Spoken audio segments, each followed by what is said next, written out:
Oke. Oke, jadi buat dulu di Explorer kalian atau di Finder kalian yang pakai Mac.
Kalau sudah, kalau Anda yang pakai Mac, di bawahnya, di bawah Finder itu kan ada pad lokasi foldernya itu ada di mana, ya.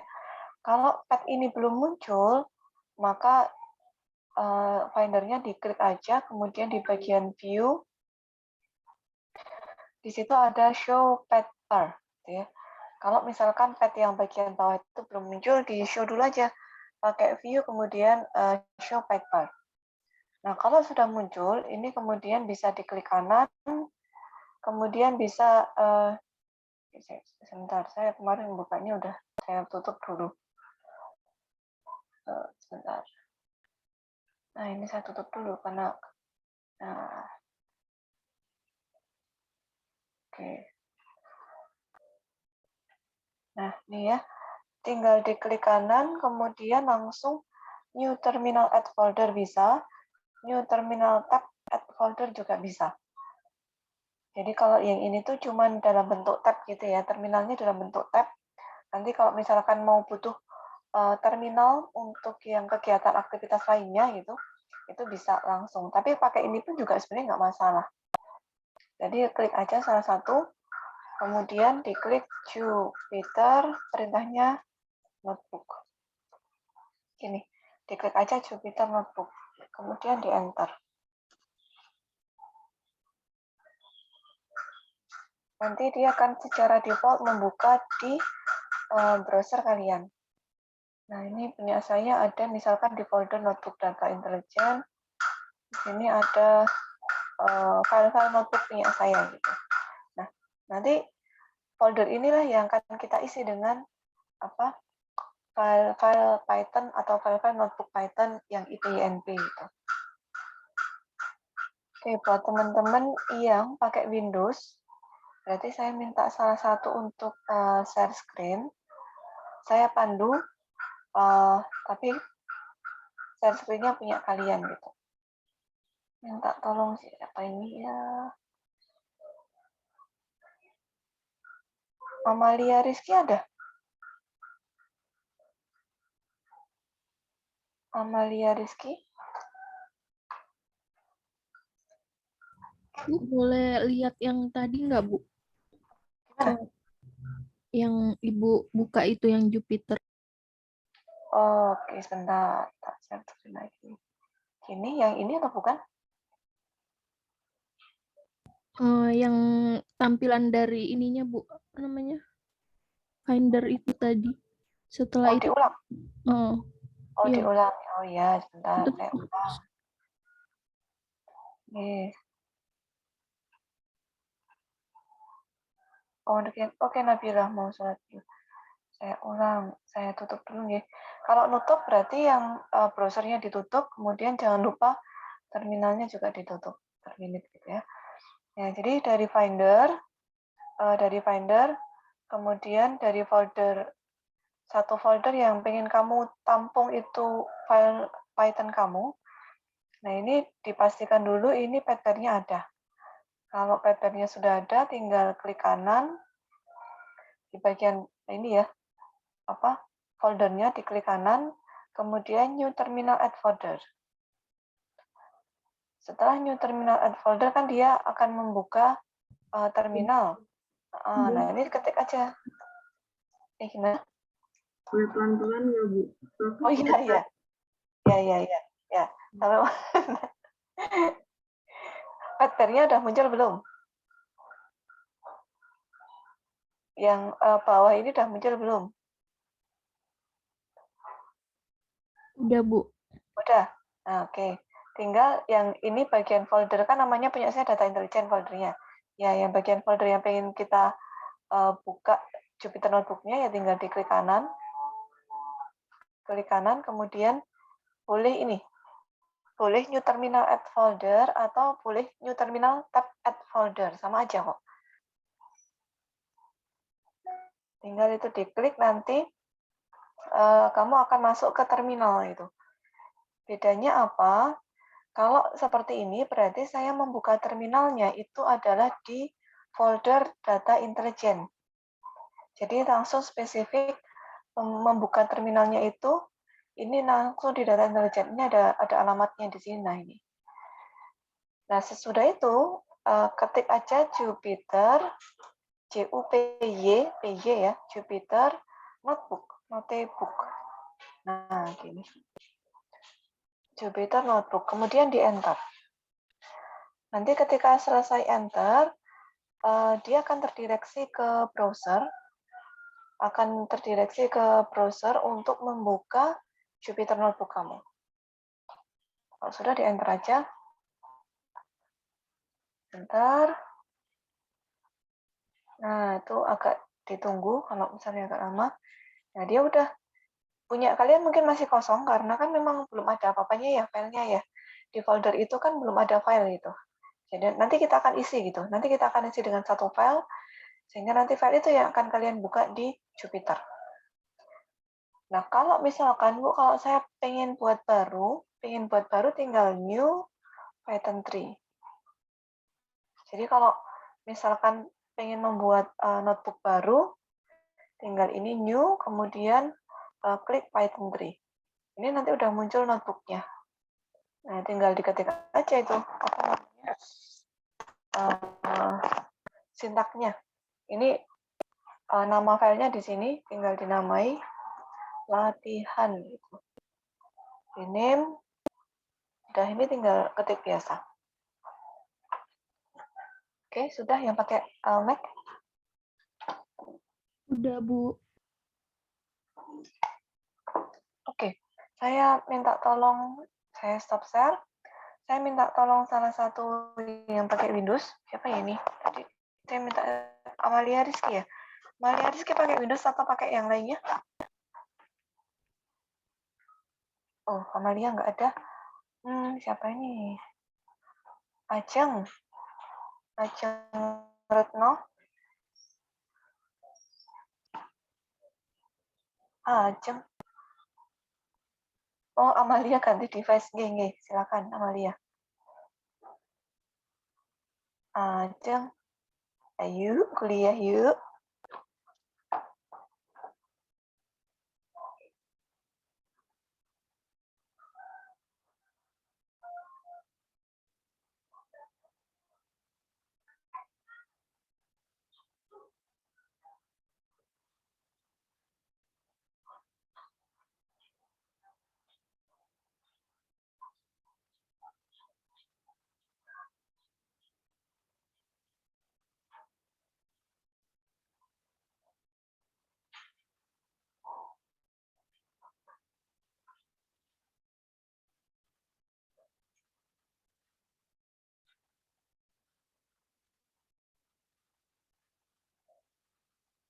Bentar nih, Mas Rizal. Oh, siapa ya? Agung. Yang aduh ya. Agung. Hadir, Bu. Oke, Agung saya sebentar minta tolong untuk share screen. Untuk Agung pakai Windows atau pakai yang lainnya? Windows, Bu. Oke, minta tolong share screen. Saya pandu untuk membuka yang Jupyter di Windows gitu. Oke, Bu. Karena Kan kasihan ya teman-teman Windows nggak, nanti daripada cuman raba-raba yang mana gitu. Saya share screen ya, Bu ya.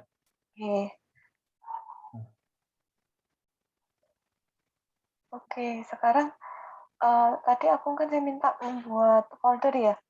Iya. Nah, foldernya dibuka dulu. Mau di mana menyimpannya?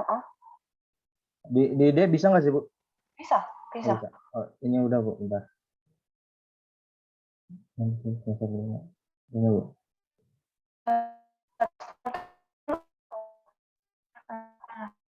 Apa terserah aku. Maaf, Bu, patah-patah. Itu nggih. Oh, iya. Bentar, saya stop videonya. Oke. Kalau sudah, sekarang di bagian alamat file itu yang ini aku. Yang baris ini. Kelihatan saya annotate? Belum, Bu. Oh, belum kelihatan.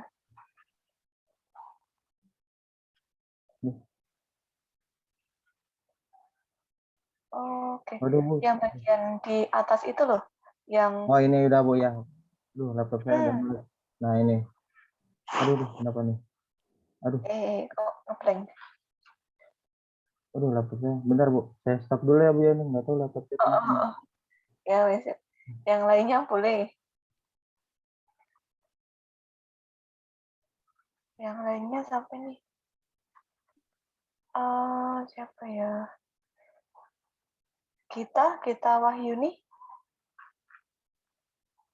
Kita. Boleh minta tolong share screen. Boleh, Bu. Bentar, Bu.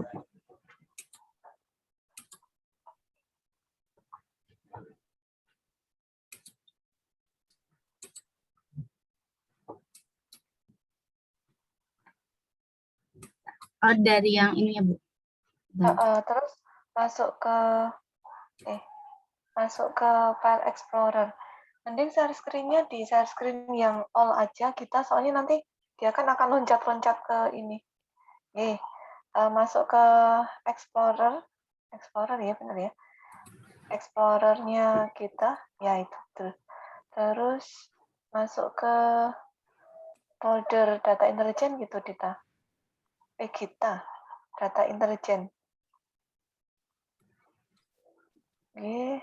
Di apa tadi kuliah? Ide.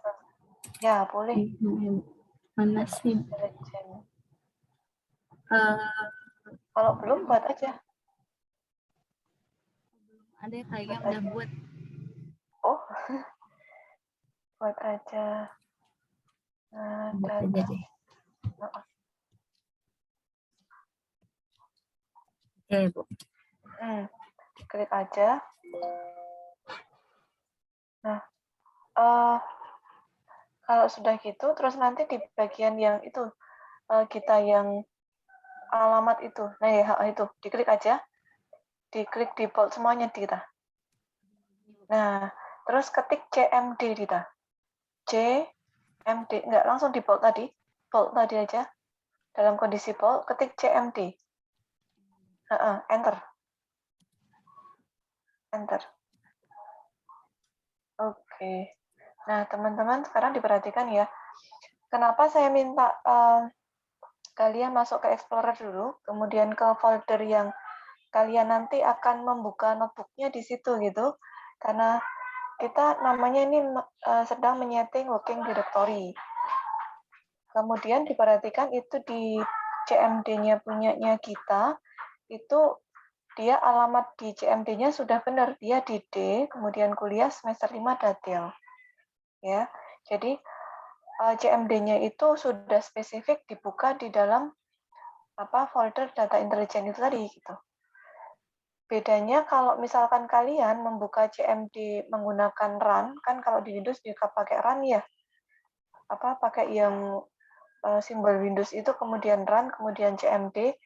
Nah, ketika membuka di situ biasanya CMD itu akan secara otomatis direktorinya adalah C.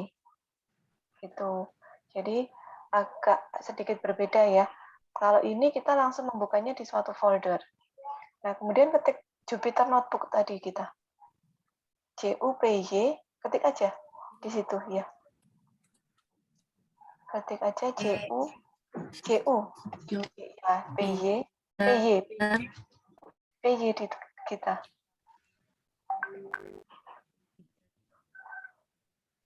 PY. Enter kita. Oke, teman-teman bisa ikuti JUPYTER. Itu jangan di close ya, teman. Nanti selama proses itu bagian terminalnya atau bagian CMD-nya itu jangan di close. Ya, kalau misalnya agak lama ditunggu aja. Ditunggu aja, itu baru proses itu. Nanti dia akan langsung membuka ke browser. Punya saya nggak bisa ya, Bu? Errornya apa?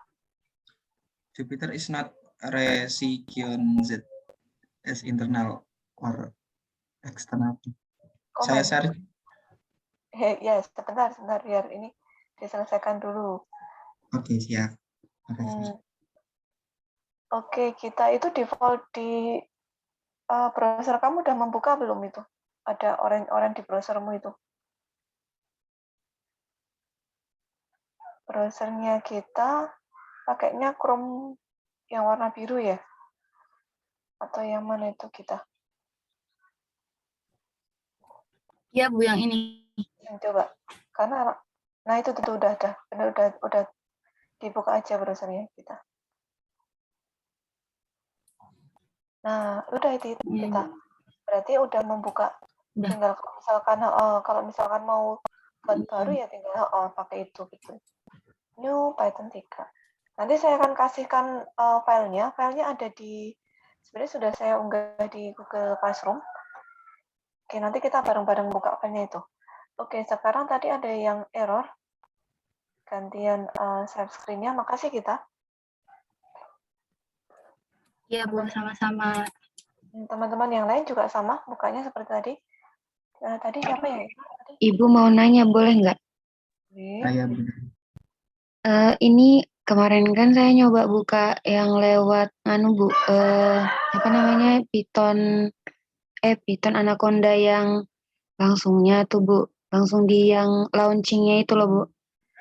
Nah itu nggak keluar, kalau langsung tekan launch nggak keluar, nggak bisa dari situ Bu. Kalau itu nggak masalah ya Bu, kalau dari situ nggak bisa. Lama atau nggak bisa? Nggak bisa beneran? Emang nggak keluar Bu, tapi kalau yang cara tadi bisa. Oh ya wes, ya udah, dicoba aja Nabila. Moga-moga sih nggak ada error. Atau jangan-jangan kebuka tapi Nabila nggak ngeh gitu. Udah dicoba beberapa kali sih Bu, emang nggak bisa gitu. Tapi alhamdulillah dicoba nggak error sih. Oh iya wes, dicoba. Nanti kita coba untuk running, nggak Nabila? Oh iya Bu. Oke, tadi punya siapa? punya saya, Bu. Oh Wahyu silakan. Kalau mau share screen. Kayak gini. Tapi kalau saya buka lewat Windows-nya langsung ketik Jupyter, terus kebuka. Tapi kalau lewat CMD, dari folder terus ke CMD, jadinya kayak gini. Oke, ini arti Wahyu nggak lupa mencentang Etpad toh? Hah? Gimana? Ketika install pakai Anaconda, Iya. kamu mesti ini kayaknya lupa untuk mencentang Etpad. Waduh, lupa saya, Bu. Saya asal install aja sih sebenarnya. Memang kelemahannya gitu, karena by default kalau Jupyter, kalau install Anaconda itu kalau di Windows next itu memang Etpad-nya itu nggak kecentang. Jadi Etpad itu fungsinya untuk apa? Yaitu tadi agar si perintah Jupyter ini kan dia bilang si Jupyter itu tidak dikenali sebagai komen kan, ya kan? Iya. Nah fungsinya itu sebenarnya agar si sistem kamu itu mengenali Jupyter Notebook sebagai komen. Jadinya nanti dia akan membuka. Oke sebentar Wahyu. Saya nggak lupa ini. Bentar. Install dong kalau begitu. Install lagi. Secara mudah seperti itu Wahyu, cuman waduh. Kalau mau dioprek itu sebenarnya bisa, tapi kamu harus ini apa namanya Iya sih, Mas Wardi. Kalau ini harus nyanding sama teman-teman yang dia itu punya ini Jupiternya tadi udah membuka. Jadi nanti file-file tambahannya itu apa aja dilihat di temenmu. Gitu. Kayak mana ya? Saya sampai lupa itu soalnya itu agak ribet gitu loh. Oke. Jadi saya install lagi aja, Bu. Biar mudah. Enaknya seperti itu ya, Wahyu. Siap. Saya tuh ada video yang setting environment untuk seperti ini, cuman yang baru, untuk yang versi baru itu sepertinya ada tambahan gitu. Ada tambahan satu file lagi gitu. Jadi saya kok prefer mending daripada Wahyu pusing, uninstall, install ulang lagi. Jangan lupa nanti diperhatikan ketika install itu nanti ada perintah untuk add path gitu. add path, add path. Oke, siap. Nah itu dicentang. Oke, siap. Kalau itu nggak dicentang ya itu tadi. Oke, siap. Baik, Bu. Terima kasih. Nggak apa-apa. Hari ini mungkin nanti kita pakai yang collab dulu, nggak apa-apa. Yang lainnya masih ada yang problem? Enggak, Bu. Oke, enggak. Ampun Bu, aman. Siap. Saya, Bu. Oh, ada ya. Sama foldernya sama punyanya Wahyu atau beda? Iya, betul, Bu. Jadi ngulang lagi. Ya, jadi tolong diperhatikan. Bagi yang problemnya itu sama, jadi ya Jupiter tidak dikenali sebagai komen, itu artinya sistem kamu itu belum mengenali perintah atau komen yang berada di Anaconda. Kalau kondanya mungkin dikenali ya, konda itu dikenali, cuman yang turunan dari kondanya yang nggak dikenali. Oke, sekarang ada yang pakai Visual Studio Code. Saya, Bu. Oke, saya pandu untuk yang pakai, ya karena memang banyak cara yang untuk membuka Jupiter. Untuk yang Python itu ada banyak cara. Jadi kalau yang pakai Visual Code atau mungkin Sublime, kalau Sublime saya belum pernah pakai, jujur. Saya pakainya Visual Code. Nah, dibuka aja Visual Code-nya. Ini mungkin saya close dulu aja punya saya. Oke. Visual Code-nya dibuka dulu. Buat teman-teman yang pakai Windows juga bisa kok pakai Visual Studio Code. Kemarin anak saya yang TA itu juga pakai Visual Code dan dia juga pakai Windows. Nah, kemudian kita setting dulu untuk namanya extension kalau di Visual Code itu. Extension. Ada di yang simbol apa ini namanya ini kayak kotak-kotak gitu loh. Nah, ini ada extension.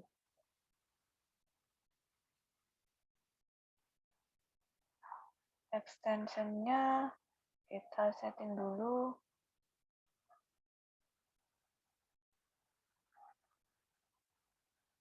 Oke. Nah, di situ teman-teman klik aja. Saya punya ini ya. Saya punya namanya Python gini. Ini extensionnya namanya Python. Di search aja di sini. Python gitu. Python. Nah, kalau udah ini terus di sini kan ada klik install ya. Nah, diinstal aja.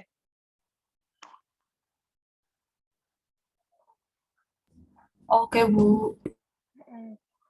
Diinstal aja. Kemudian selain itu ada tadi Jupiter, kalau nggak salah Jupiter. Nah, ini juga. Ini Jupiternya juga sama. Ini diinstal aja. Oke, ada Python, ada Jupiter.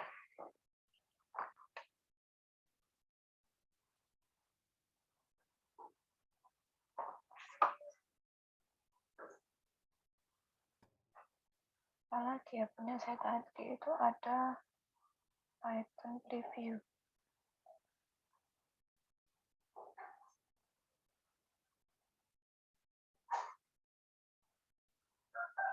Oh, kalau mau install ini juga boleh. Ini untuk preview kalau kalian buka filenya adalah benar-benar Python gitu. Jadi benar-benar yang pakai .py. Itu nanti previewnya ada di sebelahnya. Ini boleh juga diinstal. Python preview. Oke, jadi ada tadi tambah ekstensinya adalah Python, nambah ekstensi Python, kemudian nambah ekstensi Jupyter Notebook,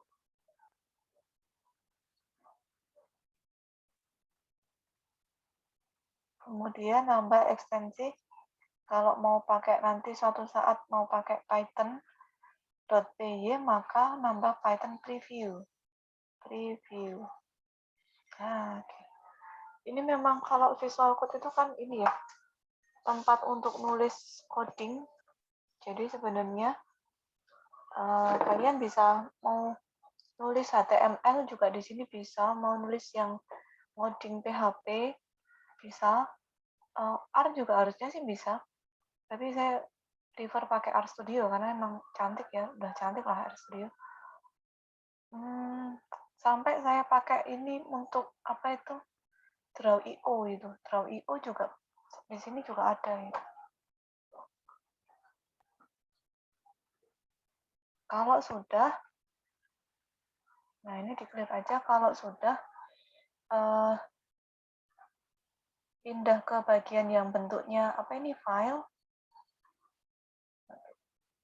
Bagian bentuknya file, kemudian di bagian open editor itu Anda teman-teman bisa open gitu ya. Open filenya di mana? File, kalau punya saya di sini file open gitu. Tinggal mau di open yang mana? Folder yang mengandung apa? Atau folder yang di dalamnya itu ada Jupyter Notebook-nya itu, atau folder yang ingin kamu buka yang mana? Ini punya saya tadi mau buka. Maaf, bisa diulang nggak Bu? Ketinggalan. Oh, oke. Bagian extension ya. Untuk yang Visual Code, itu buka Visual Code-nya. Ini juga lebih enak juga. Di bagian awal mula ketika buka itu sebenarnya sudah ada open. Cuman kalian nggak bisa langsung pakai gitu. Kalian harus menginstal extension. Nah, extension itu ada di sini. Extension di bagian yang icon kotak. Kemudian install extension-nya adalah Jupyter. Ini punyanya siapa ini? Oh, punyanya Microsoft. Jupyter punyanya Microsoft.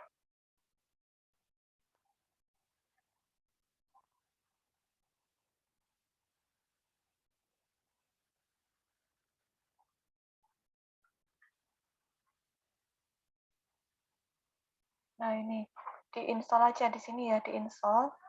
Kemudian selain itu ada install Python. Cara nyarinya di sini ya, punya kalian Python gitu. Oke, Bu. Nah, klik terus diinstal. Kemudian di sini ada namanya Python Preview. Nah, ini Python Preview ini juga boleh diinstal. Python oleh punyanya Microsoft juga sama. Karena dia kan extension jadinya pengembangnya itu kadang banyak gitu ya. Ini oleh si Thomas Akon, ini oleh Don siapa gitu. Harusnya sih sama aja, cuman mungkin nanti ada satu yang apa nggak support atau gimana ya. Cuman selama ini saya masih pakai sih baik-baik aja untuk yang tadi. Python Preview ini juga diinstal. Setelah diinstal, nanti membuka filenya di mana? Ada di apa ini tanda icon file Explorer gitu, diklik aja. Kemudian di sini langsung kalau baru membuka bentuknya seperti ini ya, open folder gitu ya. Kalau ternyata kamu sudah ada folder yang dibuka, di sini kan nggak ada gitu. Nah, langsung aja pakainya file kemudian open. Kalau masih seperti ini ya bisa langsung open folder gini. Kemudian pilih folder yang kamu mau buka. Misalkan saya tadi mau buka punyanya data intelijen gini ya. Atau mau buka subnya aja lah di dalamnya data intelijen gini. Open.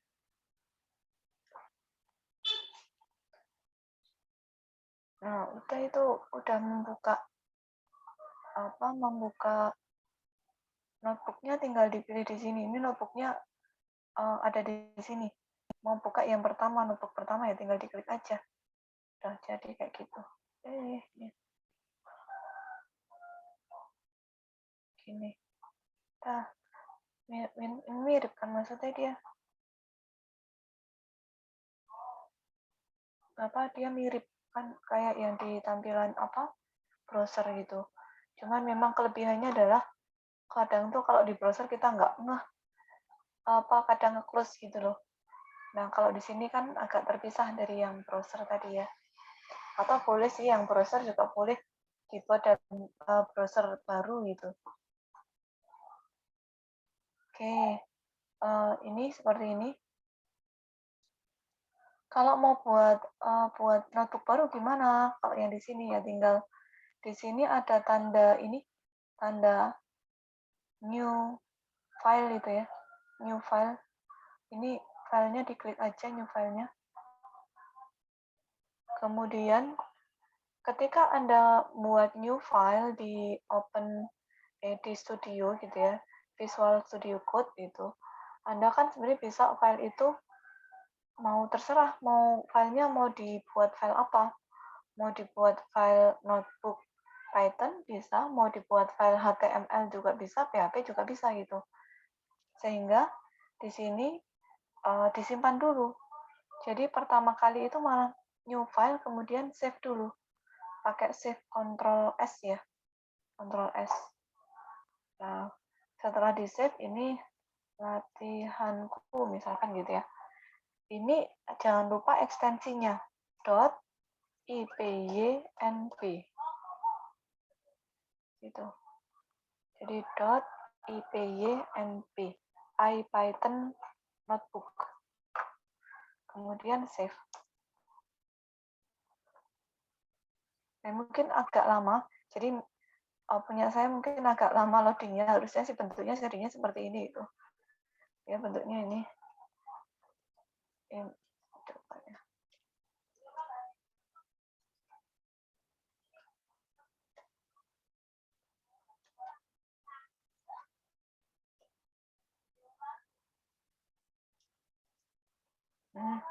Ya dia agak lama responnya, nggak tahu lah ini kenapa akhir-akhir ini jadi seperti ini, tapi harusnya sih langsung bentuknya seperti ini. Bentuknya langsung seperti ini. Biasanya saya close dulu ini, saya save gitu ya. Kemudian nanti saya buka lagi gitu. Tadi apa namanya, latihanku ya. Latihanku. Nah ini.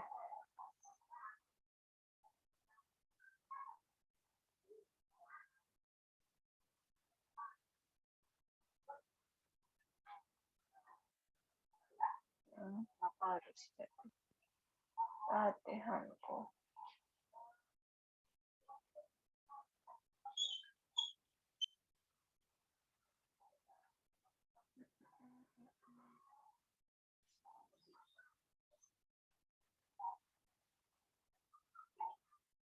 Mungkin karena punyanya Microsoft harus sign in gitu ya.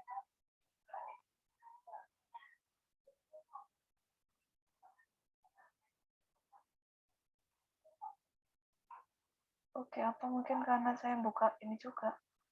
Saya buka ininya di bentar. Mungkin saya close aja dulu di sini. Saya open yang folder lain karena punya saya tadi buka juga yang ini ya. Biasanya sih nggak masalah. Buka juga di browser, buka juga di di Visual Studio gitu.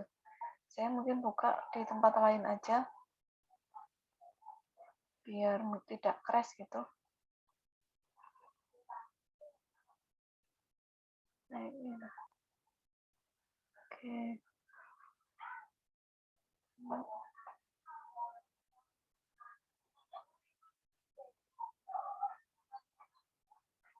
Kemudian kalau new file tinggal new, kemudian Ctrl S,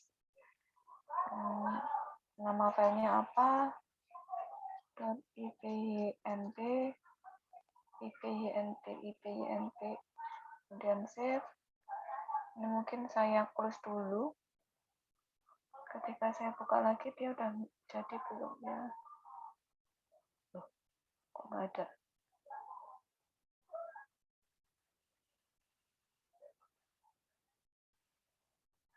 Latihanku.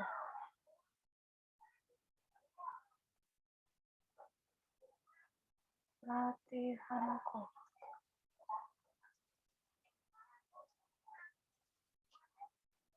Nah, udah. Ini ya. Nanti harusnya bentuknya seperti ini gitu. Bentuknya seperti ini harusnya. Ya, saya memang akhir-akhir ini agak error seperti tadi loh. Saya kurang tahu ya kenapa. Tapi waktu awal-awal enggak kok. Harusnya sih ini langsung bisa gitu. Jadi langsung new file, Ctrl S, latihanku.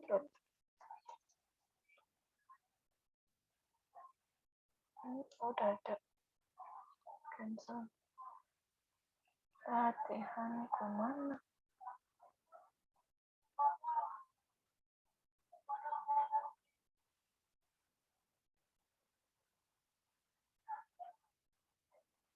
Mungkin kalian baru menginstall, ditunggu dulu aja.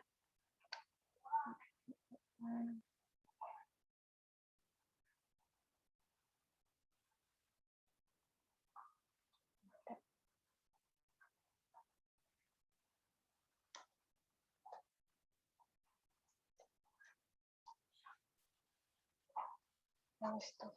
Ya, seperti itulah. Jadi langsung new file aja. New file, kemudian langsung di save gitu, save as. Save as-nya ditambahi ekstensinya .ipynp.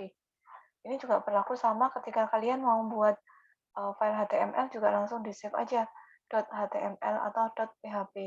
Maka nanti si Visual Code itu akan menyesuaikan. Oh, berarti sekarang sedang menggunakan code-nya adalah Python gitu. Dia akan menyesuaikan bahasanya, berarti yang ini adalah bahasa Python. Gitu. Ini ada yang masih error atau sudah berhasil atau masih install? Karena ekstensinya memang harus Bu. gimana? Kok nggak keluar Python-nya ya, Bu?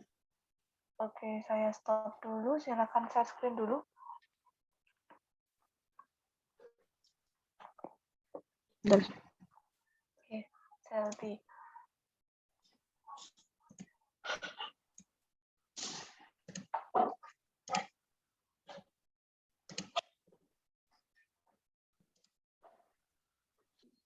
Ini, Bu. Oke. Tadi ekstensinya Selby udah install ya? Ini Selby ya? Oke, Ya, sudah Selby, berarti. Terus sekarang Selby buka buka suatu folder gitu, open folder. Pakai yang itu udah ya kan karena kosong ya. Iya, sudah. Iya. Ada tanda file plus itu Selby. Nah, itu diklik aja. Kemudian coba sembarang aja latihanku.ipynp gitu Selby. Latihan.ipynp. .ipynp. Enter. Nah, udah itu Selby. Itu berarti sudah masuk ke Python. Gitu. Misalkan mau Selby apa itu, tulisin aja misalkan A sama dengan 1 gitu ya. Yang gampang-gampang dulu aja Selby. A sama dengan 1.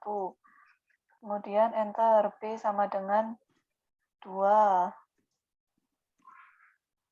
Nah, kemudian print PRIN ya. Nah, itu kan udah langsung auto ini fill kan. Print dalam kurung 1 tambah 2. A tambah B. A tambah B. Nah, kemudian itu ada tanda segitiga itu Selby bisa diklik. Atau shift enter Selby. Shift enter. Orang. Runningnya adalah shift enter. Oke, tunggu dulu aja. Lo akses dulu Selby ya. Mungkin diblok sama firewall-nya ya. Udah Selby, itu Python-nya Selby. Ya. Oh ya. Siap? Oke, udah nggak ada yang ini ya. Saya lanjut ke. Bentar. Oke, jadi mungkin agak lama di sini ya nggak apa-apa. Memang biasanya semester lalu juga sama aja. Kita agak 2 atau 3 pertemuan bahkan itu masih ada yang error gitu untuk membuka yang Jupyter tadi ya. Saya close aja ini punya saya. Mungkin saya nanti bukanya di Visual Code.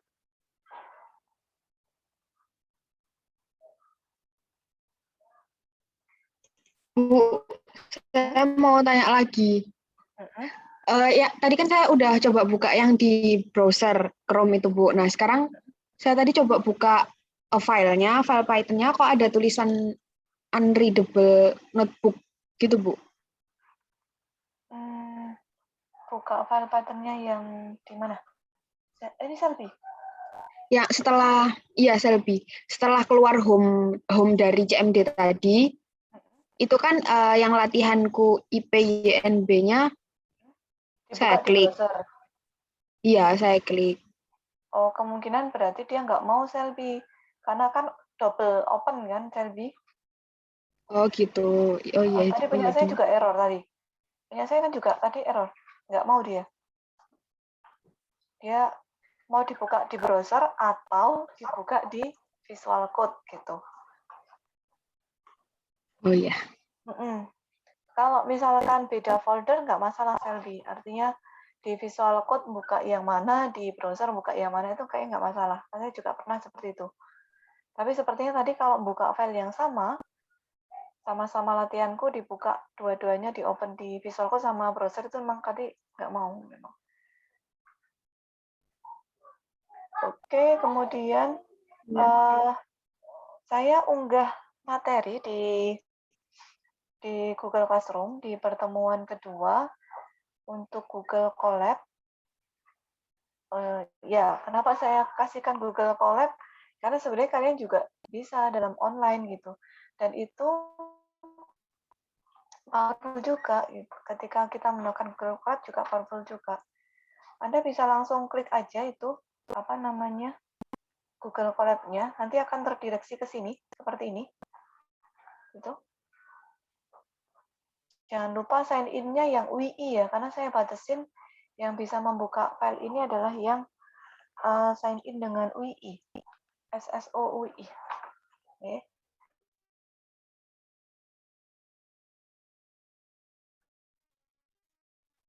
Python juga bisa di Google Laboratory. Sebenarnya R juga sudah ada di Google Laboratory. Dia menyediakan juga untuk bahasa R. Cuman memang nature-nya dari pertama dia muncul, si Google Colab ini memang langsung nembaknya itu pakai Jupyter Notebook gitu. Dan memang pakainya adalah Python. Oke, kelebihan kelemahan. Kalau kita pakai online itu kita nggak perlu maintenance.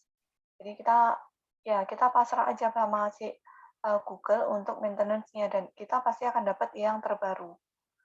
Python-nya, kemudian Jupyter Notebook-nya itu udah serahkan aja ke Google untuk menginstalasi. Kemudian kalau misalkan Bu ada satu package yang di sini tuh nggak ada gitu. Misalkan saya mau pakai punyanya TensorFlow gitu ya. Di sini tuh ternyata nggak ada TensorFlow gitu. Maka sebenarnya langsung aja pakainya pip install gini. Ketika Anda bekerja dengan offline pun itu juga sebenarnya seperti itu bisa. Oke, jadi pakai tanda seru kemudian pip install package-nya mau apa? TensorFlow gini misalkan gini. Gitu ya. Jadi nggak masalah mau pakai online pun juga nggak masalah. Kemudian kelebihannya lagi juga di bagian sini biasanya itu ada pengaturan RAM mana ya? Ada pengaturan RAM-nya itu berapa yang dipakai. Oh, ini Pak ya.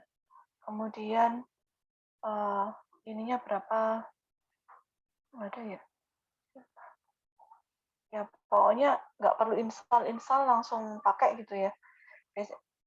Kok saya lupa, biasanya di sini ada panel untuk kita bisa ngelihat RAM yang dia pakai gunakan tuh berapa, jatah kita berapa gitu. Terus kelemahannya adalah ketika kita misalkan gini, kita ngerunning program gitu ya, kita sedang running program. Kemudian kalian tinggal tuh programnya, kalian tinggal ngopi, kalian tinggal rebahan gitu. 2 jam gitu ya, 2 jam terus balik lagi ke sini. Nah, itu biasanya kena namanya runtime. Runtime. Tulisannya runtime. Kena runtime. Nah, artinya waktunya itu dibatasi. Udah, kamu kayaknya nggak ada kegiatan, nggak ada aktivitas. Makanya yaitu secara otomatis dia akan kayak tershutdown gitu. Nah, ketika dia kena runtime atau tershutdown, maka ngulang lagi dari awal. Nah, kemudian ketika ngulang lagi dari awal, dan ketika kamu punya data gitu ya, kamu punya data, ya datanya berarti harus diupload lagi. Nguploadnya di mana? Di sini. Nih, diupload lagi. Datanya diupload lagi, kemudian di running lagi. Tapi as long as selama kamu itu walaupun mau seharian juga ya, misalkan katakanlah 3 jam itu, tapi kamu aktivitas di sini terus gitu ya, kamu tinggal kemana-mana gitu, kamu pakai ini terus ya running aja, nggak masalah. Tapi ketika kamu tinggalkan, kemudian Google ini mendeteksi bahwa tidak ada aktivitas di sini, maka akan kena runtime tadi. Gitu. Mungkin ini cara dia idle gitu. Kalau ibarat kata motor itu di lampu merah ada yang bisa mode idle gitu ya. Dia akan langsung berhenti gitu. Ibarat kata gitu. Kalau kamu runningnya di offline, nah ketika di offline runningnya ya nggak seperti itu gitu. Mau kamu tinggal rebahan, mau kamu tinggal 2 hari gitu ya. Saya soalnya juga sering seperti itu gitu. Saya nge-running skripnya punyanya mahasiswa TA gitu ya. Ada yang error, kemudian saya running, kadang kan lupa gitu ya. Kadang lupa, kemudian sampai 2 hari ya masih running gitu, masih ada di situ.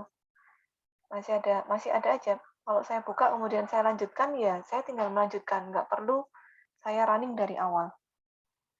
Cuman ini kebalikannya adalah saya harus maintenance sendiri itu. Python saya, Anaconda saya gitu. Kemudian bedanya lagi adalah ketika tadi saya bilang tadi install ya. Ketika install suatu package yang dia tidak ada di package dasar. Jadi kalau kalian tadi kan pakainya Anaconda Navigator. Suatu saat kalau Anda itu mau memanggil package, kalau di R itu biasanya kita pakai library itu, artinya kita memanggil suatu package. Kalau di Python namanya nanti import. Nah, ini sama aja, import di Python, kalau di R library.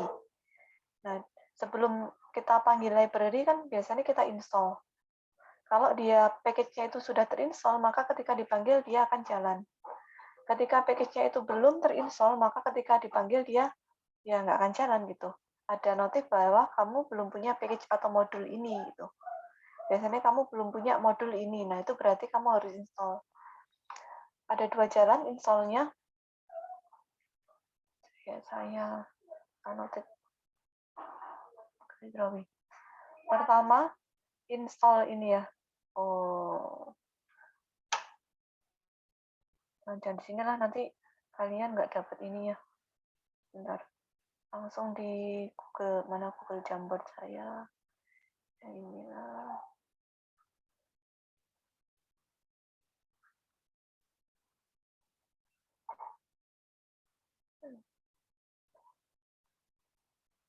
Ya, jadi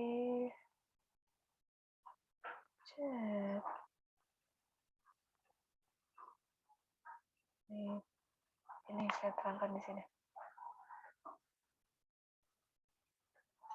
Proses install package atau install modul itu kalau di Python itu namanya memang install ada yang sebutnya tuh package itu gimana? Sudah besar kan? Install Boleh package. tanya nggak, Bu? Boleh. Kalau masalah bagian kernelnya itu berarti pilih yang based on Conda-nya itu ya, atau soalnya saya pilihannya kayak dua gitu, Bu. Oh, ketika running tadi Visual Code? Iya. Enggak, fungsi biasa sih kayak print tadi, Bu. Saya coba running terus disuruh pilih kernelnya gitu di Visual Code. Oh, pilih yang 3 titik berapa? 8 atau 6 ya? Saya lupa. Yang base Conda gitu ya? Yang Conda base. Oh iya, ya, makasih. Tuh. Kalau punya saya biasanya tuh pilihannya kernelnya itu 2 titik atau 3 titik. Nah, pilih yang 3 titik. Karena Python itu memang ada 2 macam, Python 2 dan Python 3. Ada beberapa developer yang dia masih nyaman pakai Python 2. Sehingga itu masih ada supportnya. Oke, ini install package ya, biar kita memang ini hari ini basic banget, banyak yang basicnya. Install package itu ada 2 macam. Ada berapa macam? Ada 2 macam, 3 macam. Bisa 3 ya. Yang pertama, lewat sistem. Atau karena pakai Anaconda, lewat Anaconda.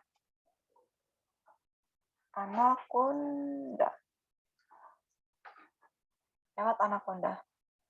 Lewat Anaconda berarti dia pakainya apa?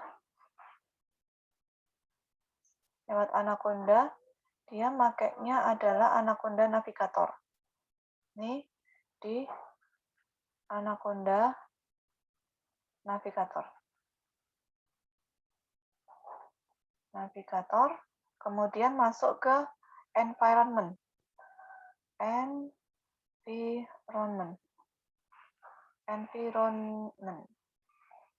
Nah, di situ nanti ada, saya bukakan, ini ada environment, kemudian di sini tinggal search environment aja, atau misalkan kan yang belum terinstall ya, not install ya, nah tinggal di search aja di sini nanti. Kemudian tinggal di install, ini ada tanda panah hijau itu, terus tinggal di install gitu. Atau langsung select all, kemudian search aja yang diinstal yang mana, pengen yang diinstal yang mana. Terus yang kedua, karena Python itu dia masuk ke sistem, artinya ya dia ada di sistem kita gitu. Yang kedua, lewat by system. Lewat CMD, command prompt ya. CMD saya tuliskan seperti ini, atau pakai yang pakai tadi adalah terminal. Ini. Nah, agak berbeda dengan R. Kalau di R kan yang installnya di situ-situ aja. Di RStudio aja installnya, selesai. Nah, kalau di Python itu bisa banyak macam gitu. Bisa lewat CMD atau terminal, sehingga nanti buka terminalnya, buka CMD-nya, ngasal aja bukanya dimanapun aja. Mau di folder boleh, mau di luar folder itu juga boleh. Yang penting buka aja terminalnya. Kemudian ini pakainya adalah bisa pip, perintah pip ini ya. Pip install misalkan nama package-nya adalah TensorFlow. Nama package-nya ini misalkan. Ya, yang saya garis bawahi adalah nama package-nya. TensorFlow. Jadi ini perintahnya, pip install TensorFlow. Nah, ini atau karena kita pakainya Conda, maka juga bisa pakai komennya Conda. Jadi selain pip itu juga bisa gini, Conda install sama TensorFlow. Walaupun sebenarnya sama si Anaconda itu TensorFlow itu sudah diinstalkan tuh. Ini cuma contoh aja kalau ternyata memang dia package-nya itu belum terinstall gitu. Nah, ini. Gitu. Kemudian yang ketiga, banyak ya, emang ketika lewat Jupyter Notebook. Gini. Nah, ketika lewat Jupyter Notebook ini sebenarnya gini ya, kalau install itu kalian install di R untuk suatu package itu kan cuma butuh 1 kali aja kan, 1 kali aja, kemudian itu akan dipakai nanti selanjutnya. Ketika itu pun kamu close, R-nya itu kamu close, suatu saat kamu buka kembali R, nah itu kan package-nya juga bisa dipakai. Nah, itu juga akan berlaku di Python, sama. Nah, di Jupyter Notebook juga sama, sebenarnya dia juga cuma butuh 1 kali aja untuk install. Nanti ketika buka Jupyter, sebenarnya bagian itu tuh nggak perlu diinstal lagi, nggak apa-apa. Cuman kadang kita ngerunning ulang gitu loh. Kelemahannya itu sebenarnya. Ini juga pakai pip, tapi pakai tanda seru. Gini. Nah, tanda seru, pip, install TensorFlow misalnya gini.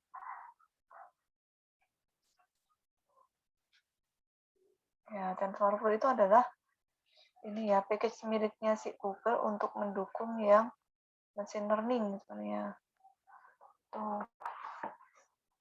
Package ciptaannya Google, punyanya Google. Jadi ada 3 ini untuk menginstall package. Tinggal kalian pilih yang mana, yang prefer yang mana gitu. Kalau saya biasanya kalau nggak pakai ini ya, karena kan mudah ya. Saya tinggal open terminal, kemudian saya ketik aja, saya mau install apa, pip install ini. Atau lewat Jupyter Notebook yang ini. Gitu. Tinggal mau lebih nyaman yang mana. Itu cara install package atau modul. Oke. Terus saya pakai lagi ke sini ya. Saya tadi kan karena saya share-nya ini ya. Di Google Colab, ini Google Colab ini bisa kalian unduh yang karena kalian bekerjanya di offline, diunduh itu di-download. Kemudian downloadnya adalah .ipynb. Silakan diunduh dulu aja. Bu, Di-download. bedanya format IPYNB sama PY apa, Bu? Kalau IPYNB itu IPython Notebook. Dia bentuknya adalah notebook.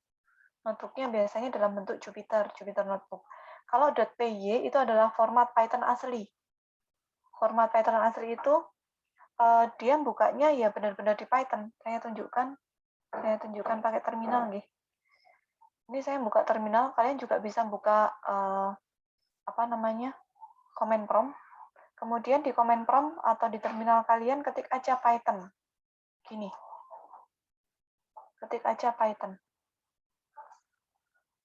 Kalau udah di enter, nah itu kalian sudah lihat di situ ada Python 3 titik berapa gitu ya. Nah, artinya terminal atau command prompt kalian itu udah berubah menjadi Python. Jadi perintah-perintah yang sebenarnya kalian bisa tuliskan di Jupyter Notebook itu dituliskan di sini bisa. Cuman kan jelek banget ya. Gimana? Mau looping gitu, aduh loopingnya ya seperti itu gitu, nggak cantik gitu. Mau ngetik kayak punya SLB tadi A sama dengan 1, B sama dengan 7 atau 8 itu.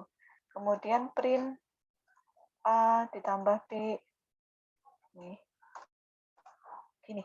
Mau misalkan import kayak tadi import NumPy SNP. Ini kan import import package. Nih. Import pandas SPD. Nah, sama aja gitu. Cuman tampilannya nggak cantik kayak gini. Nah, itu kalau misalkan kamu menuliskan sintak di sini, itu nanti akan disimpan sebagai .py. Tapi beberapa misalkan yang sependek pengetahuan saya ya, kemarin tuh nyoba untuk yang kayak face recognition gitu ya. Nah, itu ada file yang disimpannya itu .py. Karena ketika file itu dibuka, diklik aja, di double klik itu, dia perintahnya itu adalah membuka kamera kita gitu. Jadi ketika si file.py itu diklik, double klik gitu, nah itu langsung kamera laptop kita itu terbuka untuk mendeteksi face kita gitu. Itu juga bisa seperti itu. Atau kalau misalkan pakai Jupyter berarti ya di Jupyter-nya itu harus di running dulu, baru deh nanti kebuka kameranya gitu. Kalau mau quit, menjadikan ini sebagai command prompt atau terminal lagi, tinggal quit. Nah, gini. Udah. Gitu. Sama kan kalian ketika belajar database kan juga seperti ini ya. Command prompt kalian itu juga bisa digunakan sebagai MariaDB ya. Oke. Nah, sekarang ini diunduh dulu sebagai download sebagai IPYNB. Kalau sudah di-download, kemudian nanti file download itu kamu simpan di folder yang tadi kamu buat untuk data intelijen. Sehingga kamu bisa membukanya di browser atau bisa kamu buka di di notebook di Visual Code. Tuh. Di Visual Code bisa dibuka di Visual Code atau bisa dibuka di browser secara offline. Bagian tadi install ulang, nah kalian bisa buka langsung di sini, ini juga bisa kalian running. Oke, terus mana ya? Kenapa dia disebut notebook? Ya karena dia bentuknya kayak notebook ya. Notebook itu ibarat kata catatan gitu ya, catatan ya, buku catatan. Ya ini kita bisa mencatat. Kalau di Google Colab itu udah kelihatan banget, diarahkan kursornya di tengah-tengah. Nah ini kalian bisa insert code baru atau bisa insert tag baru. Kalau tag, ya berarti kalian bisa menuliskan apapun ya, paragraf apa gitu ya, lebih leluasa. Nah kalau kita tadi pakai yang Python, ya gimana ya mau nulis paragraf itu kan pakai komen-komen gitu ya, kayak kita nulis di R kan kayak gini ya. Nah ini kan kita nggak bisa menuliskan bebas, menuliskan paragraf.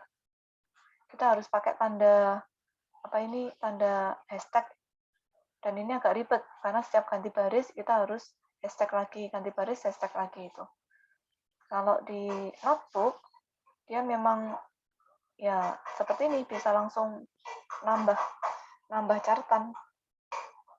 Kalau delete tinggal di delete ini.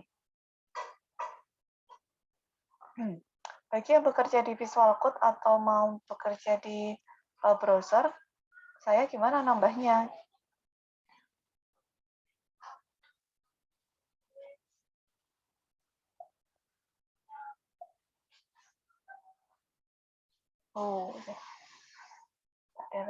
Saya mungkin pakai ini dulu nih.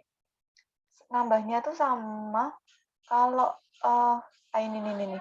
Kalau yang di Visual Studio itu langsung kelihatan ada code atau nambah markdown. Markdown itu yang nut. Memang secara khusus namanya itu adalah markdown.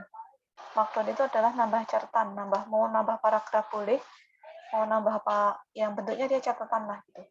Atau mau nambah code. Ini boleh. Ini ya. Terus kalau ini juga bisa, ini juga bisa. Diarahkan ke tengah-tengah kursornya, mau nambah code atau mau nambah markdown. Bagi yang kerjanya di mau markdown saya kalau misalnya kecepatan silakan tanya aja. Kalau ada yang kerjanya di browser, bagi yang kerjanya di browser, Pak Visual Code saya bukanya apa ya itu ya? Itu berarti saya bukan buka browser itu.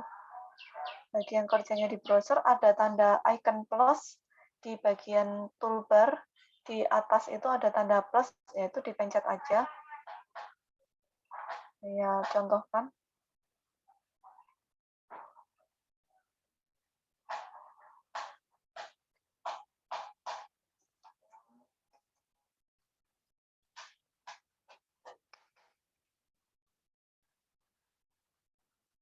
Oke, ini tadi buka ini ya, struktur data ya. Oke, ini ada tanda plus ini ya. Kalau di browser mungkin nggak kelihatan. Ada tanda plus, ini diklik aja. Secara default dia akan menambahkan kode. Kalau kalian mau membuat itu sebagai catatan, maka ini pastikan dia berwarna biru selnya. Karena kalau saya klik di sini itu hijau. Kalau aktif. atau baris yang aktif. Ini kan kayak ibarat kata notebook itu kan berbaris-baris ya. Kalau kamu punya buku itu kan bukunya bergaris-garis. Ya sama, di sini juga notebooknya punya garis-garis. Ini tuh kan LN, line. Nah, kalau di garis itu, di baris itu dia selnya berwarna hijau, berarti dia aktif. Kalau ini kalian di keyboard kalian itu kalian tekan escape, ESC, tekan escape, maka dia selnya akan berubah menjadi biru. Nah, kalau sudah berubah menjadi biru ini, kalian tekan aja huruf M di keyboard kalian, M, mama, di keyboard kalian itu sebagai tanda bahwa kalian pengen membuat sel ini sebagai markdown. Jadi tekan M, mama. Nah, ini berarti udah langsung bisa nulis saja. Ini adalah catatan saya. Catatan ini berbentuk markdown. Oke, gini. Kemudian shift Tanya. enter aja. Boleh? Tadi ketinggalan yang gimana Bu yang cara masukin struktur data ke Jupyternya? Struktur data ke Jupyternya. Oh, Iya. langsung ini aja. Dan langsung dari kalian kan udah mengunduh kan? Iya. Nah, langsung taruh aja, copy paste aja di folder yang data intelijen yang kamu buka tadi itu. Ya udah Bu. Terus diklik ya, dibuka. Oh, di bagian sini diklik aja. Nih. Oke. Ya, mumpung masih awal-awal, silakan kalau masih ada yang bingung tanyakan aja. Kita masih baru belajar buka nutup gitu ya. Belajar environment-nya Python gitu, karena memang sedikit banyak berbeda dengan R. Oke, nah ini catatan ini berbentuk markdown. Kalau mau ini dibuat heading, markdown itu one another thing ya, artinya dia memang suatu bentuk coding sendiri. Kalau saya tambahi keras ini nanti dia jadi heading 1. Saya tambahi keras 2, heading 2, heading 3, heading 4, dan seterusnya. Oke, jadi markdown itu saya bilang tadi adalah suatu coding sendiri itu. Markdown. Biasanya sih saya juga nggak hafal ya, maksudnya saya tuh kadang kebalik juga. Aduh, saya itu ini codingnya R gitu ya. Saya pakai di Python. Ini codingnya Python, saya pakai di R. Saya juga sama seperti itu. Saya nggak hafal coding, tapi saya punya Google ya. Gitu kan, kita punya Google. Jadi tanya aja sama Google. Markdown juga saya nggak hafal, tapi ada Markdown. Markdown sheet. Biasanya ada gambarnya gitu langsung. Ini adalah cara mencatat. Tadi yang kita bahas Markdown itu, cara nyatat di Markdown seperti apa? Mana ini? Kok nggak ada? Langsung bentuk yang gambar aja. Dia bisa running di R, bisa running di Python. Kalau Markdown itu pokoknya dia bentuk catatan. Di R juga sama. Bentuknya nanti dalam bentuk catatan. Tuh. Nanti ini pelan-pelan aja ya. Markdown itu nggak begitu penting. Asalkan gini, kalau misalkan, oh iya Bu Arum tadi menerangkan dan saya butuh nyatet di notebook saya, karena kan ini punya kalian ya.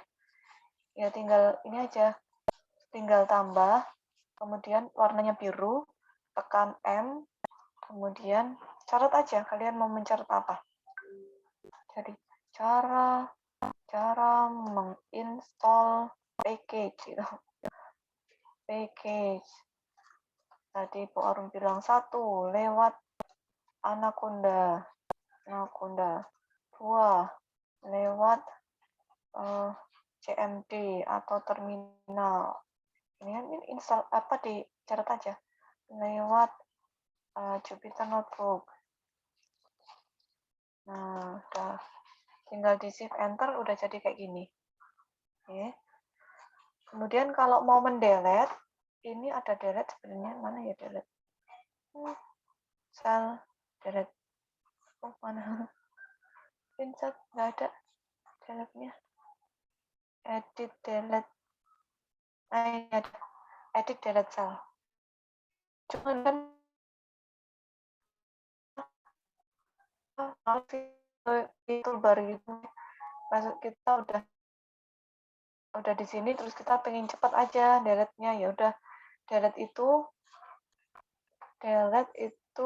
bisa pakai ini juga bisa kalau kalian lupa, atau misalkan udah di sini gitu ya, kemudian pastikan lagi bahwa selnya itu warnanya biru. Selnya warnanya biru. Kalau selnya warnanya hijau, berarti tekan dulu escape. Kemudian sampai dia berwarna biru. Berlaku juga yang di ini ya, di Visual Code. Kalau mau delete tinggal ditekan huruf D 2 kali.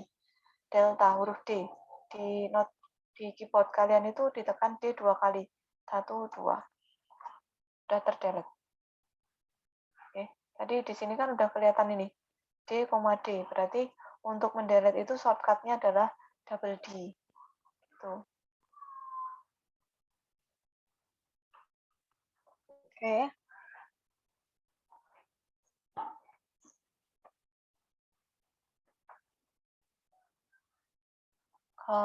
Sudah nggak ada pertanyaan, lanjut ke struktur data.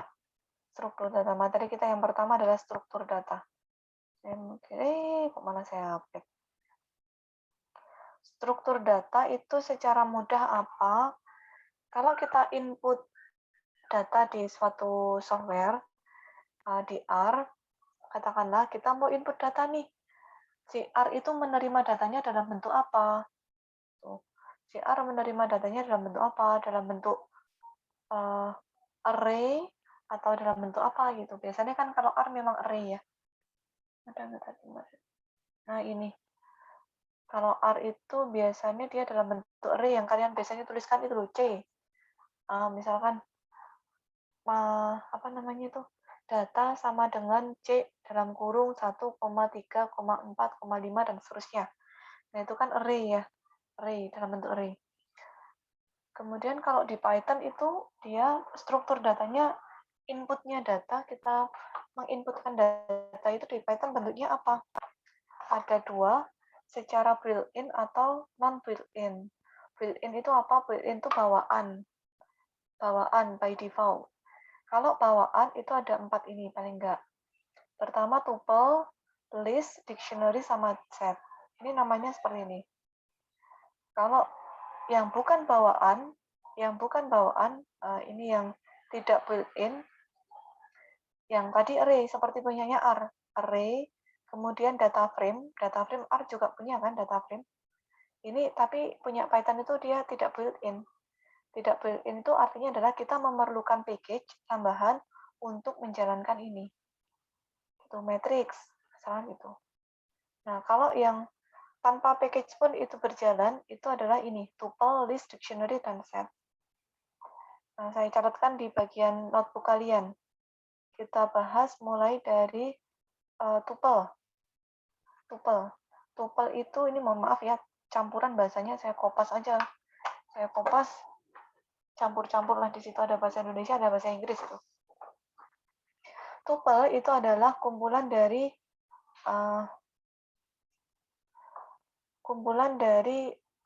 berbagai macam data. Jadi dia itu bisa bentuknya itu string, bisa bentuknya itu numerik. Jadi satu pokoknya di tuple itu bisa. Ya. Tapi si tuple itu dia nggak bisa diubah, atau dalam artian dia immutable. Ini ada kata-kata ya. Tuples are immutable, that is they cannot be modified after creation.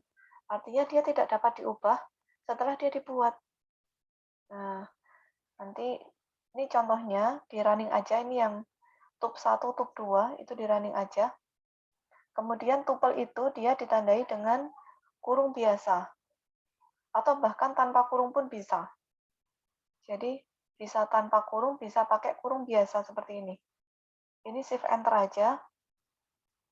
Kemudian cara memanggilnya, tup 1 tadi isinya apa sih ya, tinggal di ini aja, dipanggil aja seperti di R, tup 1 gini. Nih. Kemudian, nah, memanggil elemen ketiga. atau urutan ketiga. Kalau kita lihat di sini, kita ininya urutan ketiga.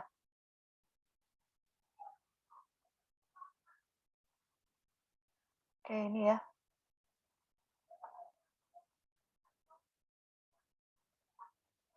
Oke. Namanya adalah numerasi. Ini bekas kelas sebelah, nggak apa-apa pakai ini aja. Biar cepat, soalnya emang udah sore. Namanya numerasi. Di Python, ingat, numerasinya itu agak berbeda dengan punya tup 1 gitu ya. Tupel 1 itu terdiri dari kata 1, kata 2, 145, misalkan gitu. Kemudian kata pertama, kata 2 ini adalah elemen kedua, dan seterusnya sampai 45 itu elemen kelima. Nah, numerasi di Python, indeks kita sebutnya adalah indeks. Indeks di Python itu dia mulainya dari 0. Ini perlu diingat-ingat. Kalau indeks di R itu mulainya dari 1, maka elemen ke-1 ketika kita panggil, saya mau menampilkan elemen ke-1, maka kita panggil elemen 1 tampil, gitu ya. Elemen 2 tampil. Tapi ketika di Python itu indeksnya mulai dari 0. Ketika kalian mau menampilkan elemen ke-1, maka manggilnya adalah tup 0. Gini, pakai kurung siku ya. Mau menampilkan kata kedua, maka panggilnya adalah tup 1. Nih. Dan seterusnya. Nih, tup 2. Selisih 1 ya. Gini. Tup 3, tup 2. Tup 2.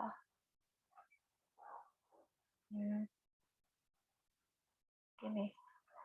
Nah, makanya ketika tadi di Jupyter, saya bilang mau manggil elemen ketiga, maka saya di sini adalah tup 2, bukan 3. Ini. Kemudian, ini juga agak berbeda. Ketika kita mau memanggil elemen dari belakang, ini dari belakang tuh maksudnya ini kan PSBB itu paling depan. Yang belakang itu angka 11. Maka 11 ini adalah urutannya negatif 1. Oke, saya tambahkan di catatan sini, nanti yang bagian ini bisa kita unduh terus jadi PDF kalau misalkan butuh, tinggal buka lagi, atau langsung kalian sebenarnya bisa mencatat sendiri di mana notebook kalian itu. Oke, ini ya, ini saya Python Python di sini ada R. Kalau saya bilang ini adalah objek, nama objek gitu ya. Tadi objeknya saya adalah tup 1 itu, kemudian dalam kurung ini adalah min 1, ini artinya adalah elemen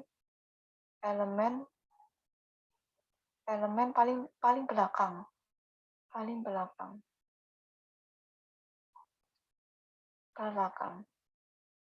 Kalau di R, ada yang ingat nggak? Kalau saya punya gini objek, biasanya sih gini objek, baris, koma, kolom. Ini misalkan negatif 1,2. Ada yang ingat negatif 1 itu artinya apa kalau di R?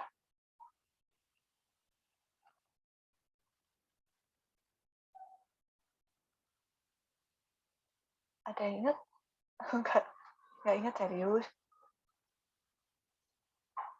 Bu, kalau buat catatan di Jupyter, apakah langsung otomatis tersimpan? Iya. Iya, otomatis tersimpan, Nabila. Tapi kalau buat kalian yang pakai Visual Code, itu biasanya harus disimpan dulu. Kalau pakai yang browser itu langsung tersimpan. Tapi tenang aja, jangan khawatir, Visual Code itu akan ini kok, akan ngasih warning. Ketika kalian nge-close, kemudian kalian belum menyimpan, itu akan ngasih warning kayak kamu buka Word itu. Kamu mau simpan nggak? Gitu. Jadi nggak perlu khawatir. Kalau di R itu ingat-ingat, kalau saya menuliskan negatif 1 itu artinya adalah kecuali baris ke-1. Nah, ya agak beda banget ya. Ini Perlu diingat-ingat ini. Beda. Bedanya. Jadi kalau di Python negatif 1 itu artinya elemen dari paling belakang, negatif 2 itu berarti elemen kedua dari belakang, negatif 3 berarti elemen ketiga dari belakang. Tapi kalau di R, negatif 1, negatif 2 itu artinya menandakan kecuali. Kalau letaknya di sini berarti kecuali baris ke-1, kalau letaknya di sini misalkan ini min 2, ini kecuali kolom kedua. Oke, terus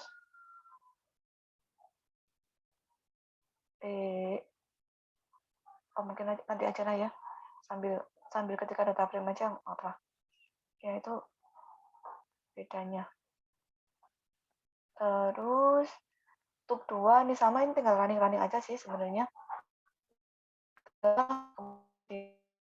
Ini kemudian misalkan itu ya tadi dibilang bahwa tidak bisa diganti, terus yang benar gitu ya, kita pengen mencoba kita ganti untuk yang indeks 0 atau elemen pertama, elemen ke-1 kita ganti dengan 2 gitu.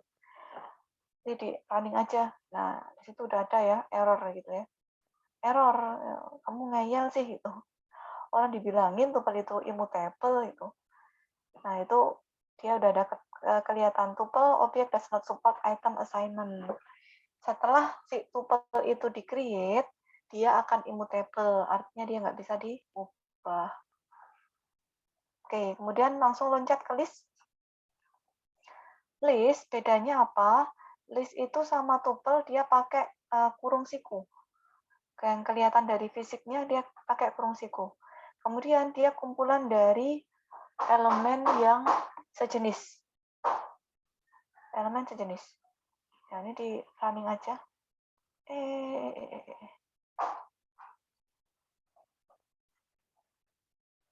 Running aja. Kalau misalkan saya punya list.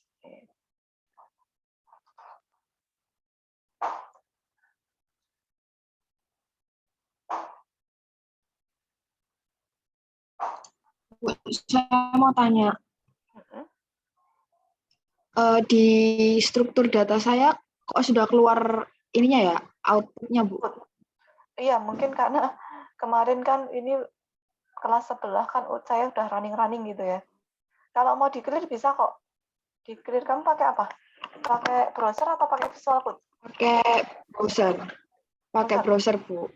Ini aja, cell, kemudian all output clear.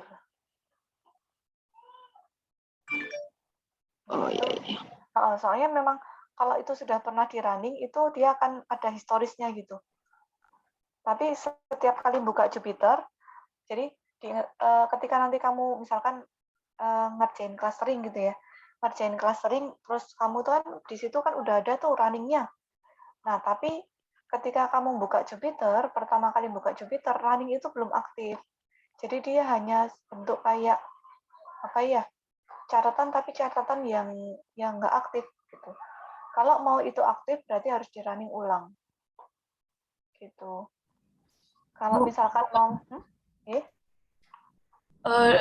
punya saya tuh belum keluar Bu yang struktur datanya Bu. Loading mulu dari tadi. Kenapa ya Bu? pakai apa? Pakai browser. Pakai browser. Coba di close dulu aja atau sorry. Sini. Di share screen dulu aja. Oke Bu. Di share screen. Kemudian ini Bu. Belum. Dari tadi. Dari yang nanya terakhir tadi cara bukanya tuh belum bisa-bisa. Udah diulang-ulang juga. Padahal udah di close juga nih kan. Udah di close, Bu. udah di Udah.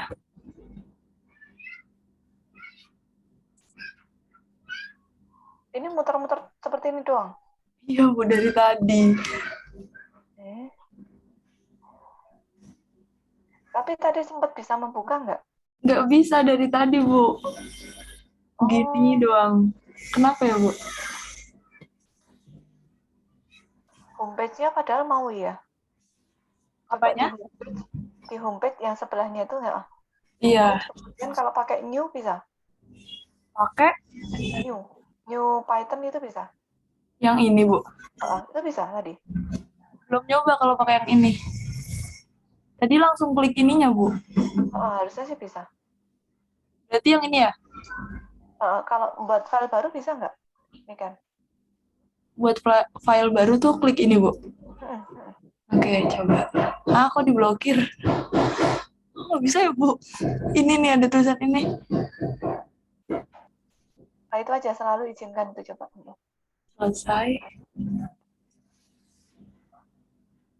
Coba kebuka nggak di tab sebelahnya itu? Masih yang ini. Coba new lagi ya. Aduh, Di close dulu. ini aja.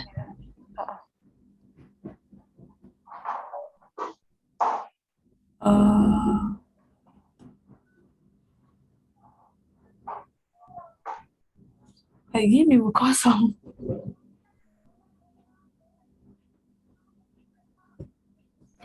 Apa ya? Padahal Jupiternya udah membuka mau. Masa nggak ini sih? Kalau coba nih kan gini nih kan. Pakai ini aja ya. Code Writer misalkan Visual Studio gitu ya. Dicoba dulu. Gimana itu, Bu? Visual Studio Code. Nah itu udah install. Iya. Mau nggak? Ini bisa tadi udah ngikutin. Aman. Cuma yang pas pindah ke sininya nggak bisa. Oh, karena sama-sama kamu buka.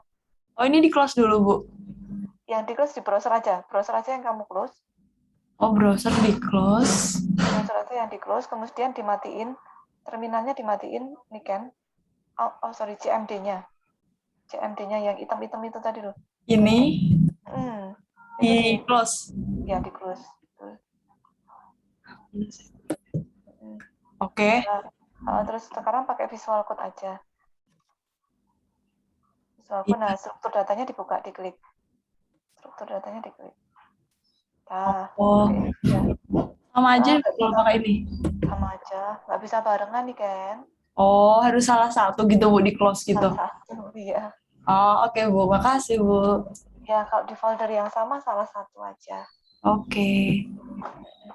Oke, saya share screen lagi nih. Oke, sekarang kedua list. Jadi list itu dia agak mungkin kalau saya ngapalinya tuh enak. Kalau list itu ya kebalikannya sama tuple ya. Kalau list dia pakainya kurung siku dan dia mutable. Artinya dia bisa diganti. Ini tinggal di running aja. Kemudian kalau mau manggil elemen juga sama. Manggil elemen kedua berarti list 1. Gini. Nah, karena dia bisa diganti berarti misalkan elemen kedua, sebenarnya kan elemen 2 itu kan isinya COVID-19. Mau saya ganti menjadi coronavirus gitu. Nah, tinggal dipanggil aja list 1 karena dia indeks kedua, indeks ke-1 ya. Elemen kedua jadinya manggilnya pakai indeks 1. Kemudian ini disama dengan penggantinya apa? Terus di ini. Nah, ini kan berarti dia sudah ganti. Kemudian menampilkan elemen pertama hingga ketiga. Nah, ini saya juga perlu beri catatan. Cara mengiris namanya slicing. Cara mengiris. Mana ya? Kemarin udah. Mana ya? Nah, ini. Cara mengiris. Ini namanya adalah slicing. Kalau bahasa Indonesia mungkin mengiris gitu ya. Slicing. Saya punya tuple seperti ini, Kemudian indeksnya kan ini dari 0, 1 sampai 6. Nah, kemudian saya pengen menampilkan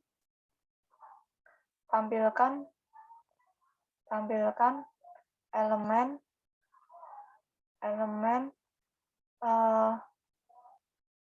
berapa kedua ya itu ya. Kedua sampai ke 5. Nah, pokoknya yang saya kotakin hijau ini loh. Saya pengen menampilkan elemen itu. Di sini ada indeks. Indeksnya kan dari 0, 1 sampai 6. Atau kalau bingung, ini jangan elemen gitu ya. Indeks gitu aja. Indeks. Biar sama, tampilkan indeks ke 1 sampai ke 5. Nah, caranya adalah kita menuliskannya 1.26. Jadi Python itu akan tepat mengiris si tupelnya itu tepat sebelum angka 6 ini. Sebelum indeks ke-6, tepat sebelum. Jadi di sini akan diiris, di slicing gitu sama si Python. Sehingga nanti yang tampil itu adalah ini, indeks ke-1 sampai ke-5. Mulai dari indeks ke-1 sampai ke-5 akan tampil. Tapi mengirisnya itu dituliskannya adalah sampai indeks 6. Ya. Sehingga di punya kalian itu menampilkan elemen pertama hingga ke-3. Elemen pertama hingga ke-3. Ini maksudnya berarti dari COVID. Ini ya, Corona DC, karena udah diganti ya, Corona DC sampai lewati itu. Maka dituliskan di sini, hati-hati yang belakang itu adalah pakai 4. Nah, gini. Terus,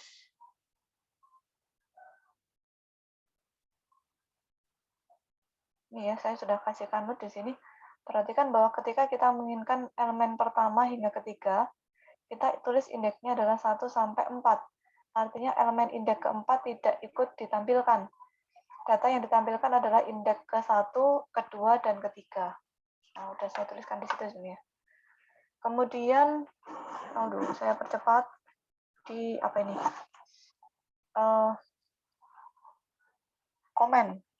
Komen. Kalau kita punya list, kita mau hitung misalkan ini menghitung banyaknya elemen 10 pada list 2.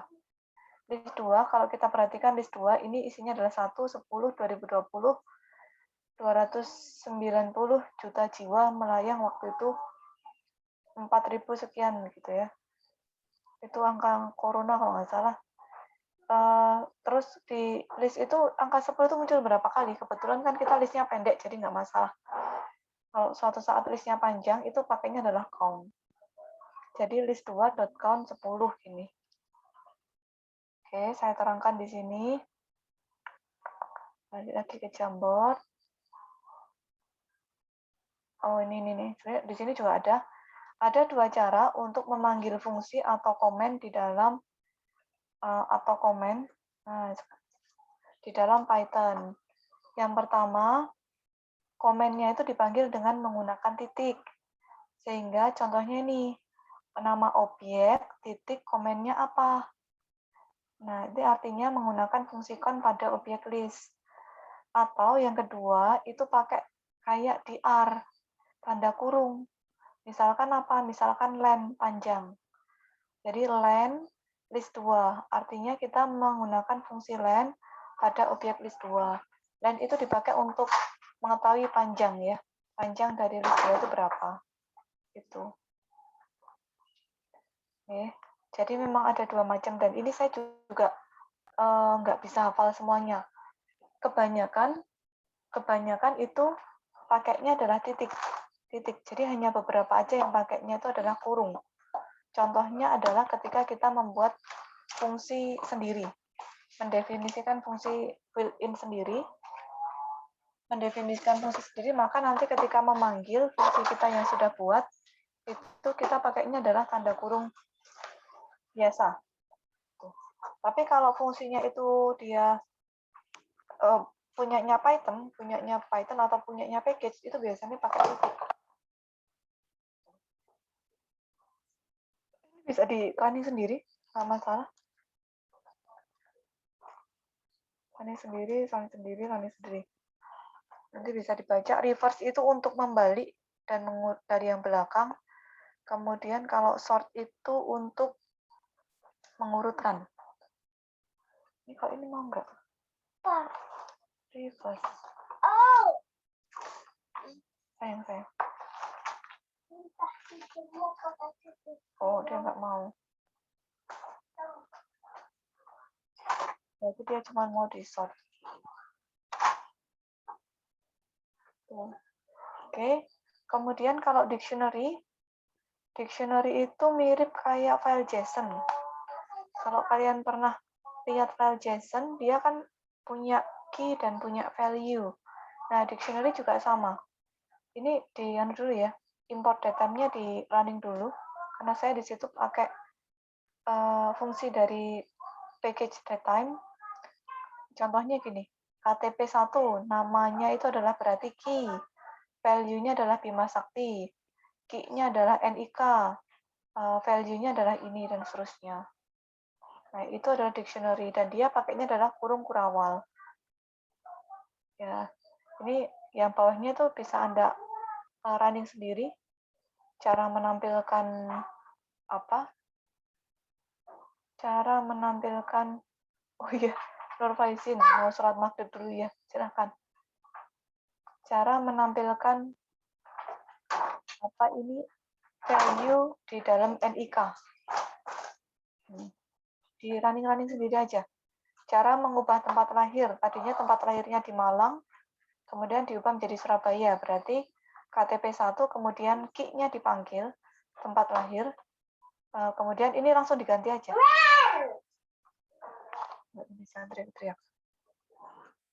Kemudian kalau misalkan mau menambahkan suatu key sama value, ya tinggal ini aja. Key-nya apa, kemudian value-nya apa. Ini kan kewarganegaraan belum ada. Nah, nih, belum ada. Mau ditambahkan, ya tinggal ini aja. Gitu. Nah, terakhir, set.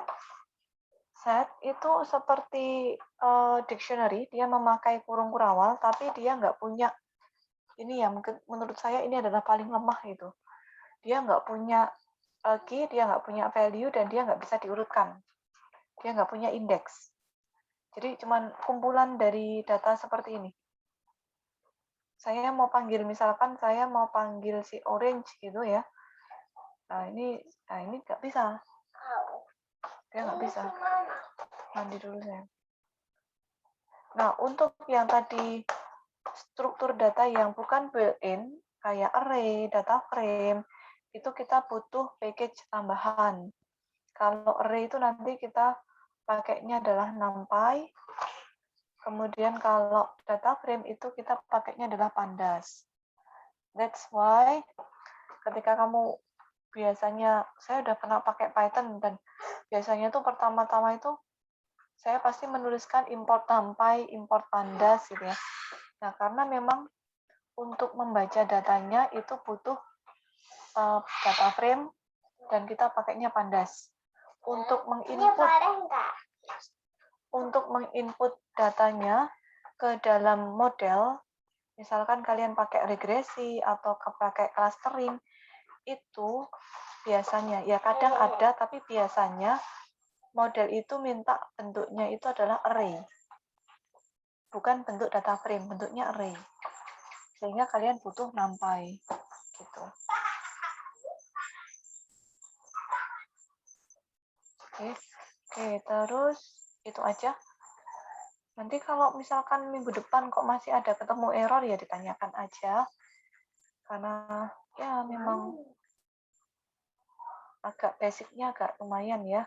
Makanya saya pakai kompetensi tersendiri untuk yang bagian kalian bisa menginstall Python dan bisa menyeting environment.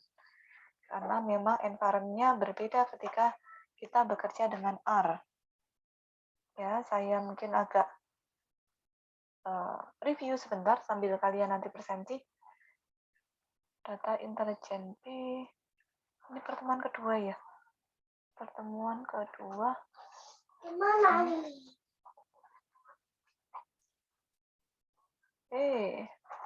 Struktur data. Nah, ini skema dari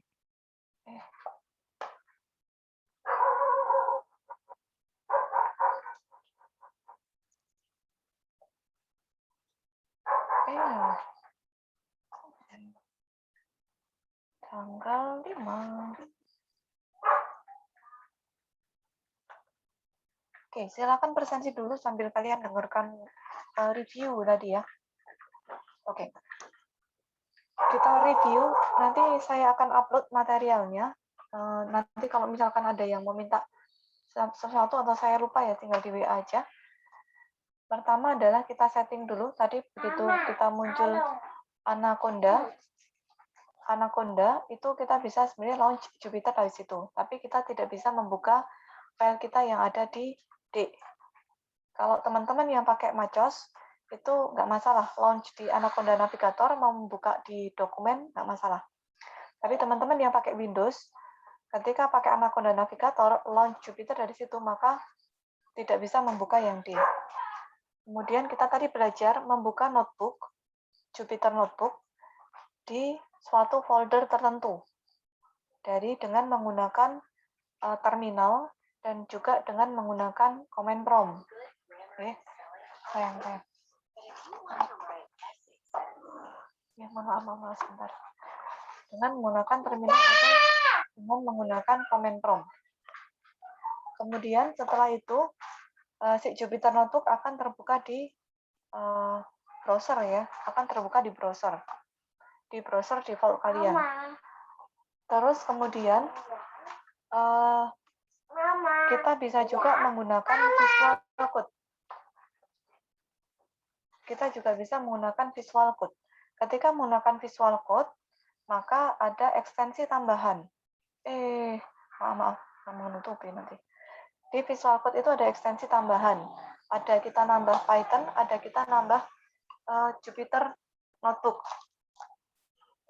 Ada kita nambah Python, ada Jupyter Notebook, ada juga kita nambah Python Preview. Sebentar, kita nambah Python Preview.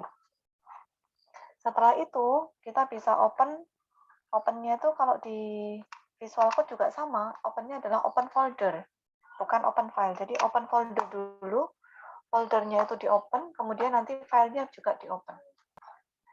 Kemudian untuk ngeklik new di Visual Code, itu klik new file, kemudian save as, langsung tulis ekstensinya, .ipynp atau boleh .py juga boleh. Kemudian catatan bahwa kita tidak bisa membuka folder yang sama dan file yang sama, kita buka berbarengan di browser dan juga di Visual Code. Ya, dia akan crash. Kemudian tadi ada yang tanya, kalau kita di browser dia akan tersimpan otomatis, artinya ini saya langsung close gini aja nggak masalah. Jadi slot, maka nah dia akan muncul tanda seperti ini. Ya, tinggal di save aja. Gitu ya. Kemudian tadi ada beberapa agak banyak di sini, nggih. Nanti saya berikan oret-oretannya ini kalau ini biar mungkin agak tak percantik sedikit apa ya. Kita tadi bicara tentang built-in data structure, kemudian non-built-in data structure, kemudian numerasi dalam Python. Dalam Python itu indeks dimulai dari 0, bukan dari 1. Ini elemen ke-1, kedua, ketiga, dan seterusnya. Kemudian ini juga perbedaan tadi ya. Kemudian slicing-nya juga berbeda ketika slicing dengan R. Slicing-nya di Python itu adalah tepat sebelum, kalau misalkan kita mau slicing indeks ke-5, 1 sampai 5, indeks ke-1 sampai 5, maka dia nuliskan 1 sampai 6, tepat sebelum indeks yang kita maksud. Gitu. Terus ini juga tadi udah dibahas, fungsi atau komen di dalam Python itu ada 2 macam. Bisa pakai dot, bisa pakai kurung biasa. Kalau komennya itu mau banyak, berarti tinggal didotkan lagi komen 1, komen 2, komen 3, dan seterusnya. Gitu. Oke, terus udah sih. Oh, ini nanti aja, ini ada juga. Oke, ada yang belum, tinggal satu yang belum ini. Saya tutup aja. Selesai. Siapa yang belum bersensi? Mohon maaf saya Bu, Nurfa izin. Oh iya, tadi yang izin ini ya. Iya Bu. Makasih Bu. Iya, perbedaan waktu ya, karena di sana udah maghrib. Oke, kita sambung minggu depan. Oh iya, mohon maaf. Minggu depan berarti pertemuan ketiga ya. Pertemuan ketiga itu materialnya itu, sebentar saya lupa ya. Pertemuan decision making and looping. Kemudian pertemuan, iya benar. Pertemuan ketiga decision making and looping. Pertemuan keempat itu function. Jadi kelas B, kelas ini itu saya tuh tandem dengan namanya Pak Dumas. Ya, karena kita sebenarnya dari prodi itu pengen menambah dosen gitu ya, menambah dosen untuk akreditasi gitu. Biar akreditasi kita itu dapat yang unggul, nggak cuma A tapi di atasnya A gitu. Jadi kita harus ada dosen lain. Nah, kebetulan dosen lainnya masuk di kelas yang data intelijen yang B ini, namanya Pak Thomas. Nah, nanti kalian yang untuk pertemuan ketiga dan keempat itu dengan beliau. Nanti saya notifkan dengan beliau gitu. Nah, materialnya nanti mengikuti kok. Tetap urut materialnya gitu. Oke. Wih, Rizky open cam. Ngapain, Riz? Halo, Bu. Pengen nyoba Oke, wifi MIPA, Bu. Coba ini kayaknya dia filter. Agak cabian Rizky kayaknya. Oke. Waalaikumsalam. Itu boleh minta recording pertemuan ini nggak? Soalnya ada yang cukup ketinggalan jauh nih soalnya. Soalnya tadi error kan. Ya, nggih.